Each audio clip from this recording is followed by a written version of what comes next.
ಸದ್ಯದಲ್ಲಿ ಭಾಳ ಸೌಂಡ್ ಮಾಡ್ತಿರೋಂಥ ಒಂದು ಕ್ಯಾಫೆ ಶಿಲಾದ ಗಾರ್ಡನ್ ಕೆಫೆ ಮಲ್ಲೇಶ್ವರಂ HSRಗೆ ಹೋದರೆ ಸೊ ನಿಮ್ಮದೇ ಸೌಂಡ್ ಬರ್ತಿದೆ. ಶಿಲಾ ಅಂತಂದರೆ ಸರಿಯಾದ ದಾರಿ, ಸೊ ದ ರೈಟ್ ವೇ ಅಂತ ಅರ್ಥ. ಪ್ರಾಕೃತನಲ್ಲಿ ಒಂದು ಕೆಫೆ ಸ್ಟಾರ್ಟ್ ಮಾಡಬೇಕು ಅಂತ ಐ ಥಿಂಕ್ 90% ಆಫ್ ದ ವುಮೆನ್ಗೆ ಇಂಟ್ರೆಸ್ಟ್ ಇರುತ್ತೆ. How do you develop that? ಈಗ ಇನ್ಸ್ಟಾಗ್ರಾಮ್ ಯಾವ ಥರ ನೀವು ಗ್ರೋ ಮಾಡಿದೆ, ಮಾರ್ಕೆಟಿಂಗ್ ಯಾವ ಥರ ಮಾಡಿದ್ರಿ ನಿಮ್ಮ ಕೆಫೆಗೆ ನೀವು?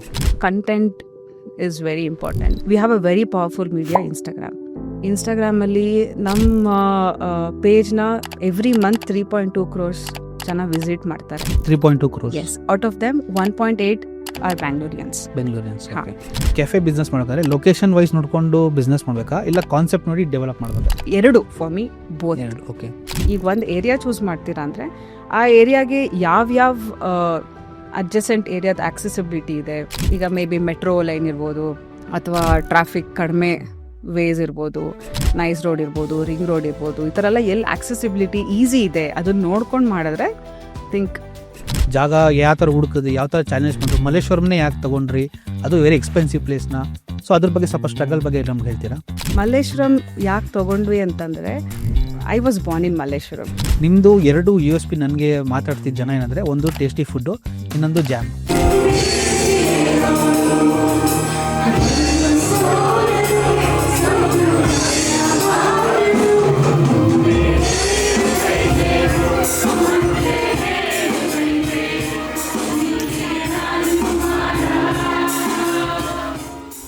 ಮ್ಯೂಸಿಕ್ ಅನ್ನೋದು ಎಲ್ಲರಿಗೂ, ಯಾರು ಬೇಕಾರೋ ಹಾಡ್ತಾರೆ, ಯಾರಿಗೆ ಬೇಕಾರೋ ಅದು ವೈಬ್ ಆಗುತ್ತೆ.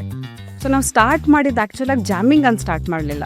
ನಾನು ಇನ್ಫ್ರಾಸ್ಟ್ರಕ್ಚರ್ ಕ್ರಿಯೇಟ್ ಮಾಡಬೇಕಾದ್ರೆ ಒಂದು ಸಣ್ಣ ಸ್ಟೇಜ್ ಮಾಡಿದ್ವಿ, ಲೈವ್ ಇವೆಂಟ್ಸ್ ಮಾಡೋಣ, ಲೈವ್ ಕಾನ್ಸರ್ಟ್ಸ್ ಮಾಡೋಣ ಅಂತಲೇ ಸ್ಟಾರ್ಟ್ ಮಾಡಿದ್ವಿ.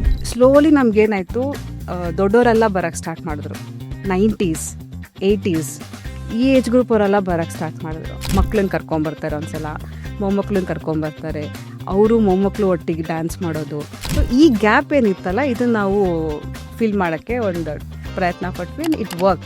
ಕ್ಯಾಫೆ ನಡೆಸೋಕ್ಕೆ ಮೇಜರ್ ಬೇಕಾಗಿರೋ ಇನ್ವೆಂಟ್ರಿ ಜೊತೆಗೆ ಆಪರೇಷನಲ್ ನಾಲೆಜ್ ಕೂಡ ಬೇಕು. ಸೊ ಈ ಆಪರೇಷನಲ್ ಚಾಲೆಂಜಸ್ ಯಾವ ಥರ ಬಂತು, ನೀವು ಯಾವ ಥರ ಫೇಸ್ ಮಾಡಿದ್ರೆ ಅದನ್ನು? ಡೇ ಒನ್ನಿಂದನೇ ಇವೆಲ್ಲ ನಮ್ಮ ಹತ್ರ ಇತ್ತು ಅಂತಿಲ್ಲ. ಕಲ್ತ್ಕೊಂಡು we have shaped our self. ನಾನು ನೋಡಿದೆ ನೀವು ಕೊರಗಜ್ಜ ಇವ್ರನ್ನ ಭಾಳ ಪೂಜೆ ಮಾಡ್ತೀರಾ. ಹೌದು. ಆ್ಯಕ್ಚುಲಿ ನಾನು ಮೈಸೂರಲ್ಲಿ ಹೋಗೋದು, ಮೈಸೂರಲ್ಲಿ ನಮ್ಮ ಮನೆ ಇರೋದು. ಸೊ ಅಲ್ಲಿ ನಮ್ಮ ಮನೆ ಹತ್ರ ಒಂದು ಕೊರಗಜ್ಜ ದೇವಸ್ಥಾನ ಇದೆ.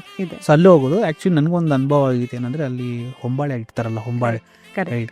ಸೊ ಏನಾಯಿತು, ಒಂದಿನ ನಂದು ಈ ಪಾಡ್ಕಾಸ್ಟ್ ಮಾಡಬೇಕು, ಬೇಡ ಬಿಸ್ನೆಸ್ ಮಾಡ್ಬೇಕಂತ ನಾನು ಮುಂದೆ ಹೋಗಿದ್ದಾಗ ಕೇಳಿದೆ, ಸ್ವಾಮಿ ಈ ಥರ ನಾನು ಮಾಡ್ಬೇಕಂತ ಏನು ಮಾಡೋದು, ಏನು ದಾರಿ ಸಿಗ್ತದೆ ಅಂದಾಗ ನನಗೆ ಆ ಹೊಂಬಾಳೆ ಕೆಳಗೆ ಬಿತ್ತು. ಇಲ್ಲ ನೀವು ಬಿಸ್ನೆಸ್ ಮಾಡು, ನಿಂಗೆ ಚೆನ್ನಾಗಿ ವರ್ಕ್ ಆಗುತ್ತೆ ಅಂದಾಗ ಓಕೆ. ಆಮೇಲೆ ನಾನು ಬಿಸ್ನೆಸ್ ಸ್ಟಾರ್ಟ್ ಮಾಡಿದೆ.